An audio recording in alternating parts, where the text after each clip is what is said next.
Tirur deputy തഹസിൽദാറെ കാണാതായ സംഭവത്തിൽ 2 പേർ അറസ്റ്റിൽ. പോക്സോ കേസിൽ കുടുക്കുമെന്ന് പറഞ്ഞ് പണം തട്ടിയെടുക്കുകയും ഭീഷണിപ്പെടുത്തുകയും ചെയ്തതിനെ തുടർന്നാണ് ഡെപ്യൂട്ടി തഹസിൽദാറായ PB ചാലിബ നാടുവിട്ടത്.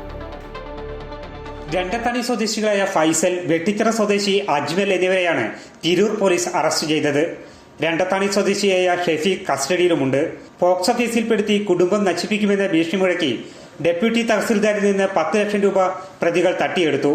3 തവണയായിട്ടാണ് പ്രതികൾ പണം തട്ടിയെടുത്തതെന്ന് പോലീസ് പറഞ്ഞു. പോക്സോ കേസിൽ ഉൾപ്പെടുത്തുമെന്ന് പറഞ്ഞിട്ടാണ് പണം വാങ്ങിയിട്ടുള്ളത്. പല രൂപത്തിൽ ഭീഷണിപ്പെടുത്തിയതിൻ്റെ അടിസ്ഥാനത്തിലാണ് നിലവിൽ പൈസ 3 തവണയായിട്ട് പൈസ കൊടുത്തിട്ടുള്ളത്. അന്വേഷണം നടന്നുകൊണ്ടിരിക്കുകയാണ്. ഡെപ്യൂട്ടി തഹസിൽദാരുടെ മൊഴിയുടെ അടിസ്ഥാനത്തിലാണ് പ്രതികളെ പോലീസ് പിടികൂടിയത്. ഡെപ്യൂട്ടി തഹസിൽദാർക്കെതിരെ ഇതുവരെ ആരും പരാതി നൽകിയിട്ടില്ല. കഴിഞ്ഞ ബുധനാഴ്ചയാണ് തിരൂർ ഡെപ്യൂട്ടി തഹസിൽദാറായ ചാലിബ് കർണാടകയിലേക്ക് നാടുവിട്ടത്. തുടർന്ന് കുടുംബം പോലീസിൽ പരാതിപ്പെടുകയും വെള്ളിയാഴ്ച രാത്രിയോടെ ചാലിബ് വീട്ടിൽ തിരിച്ചെത്തുകയും ചെയ്തു. അമൃത ന്യൂസ്, മലപ്പുറം.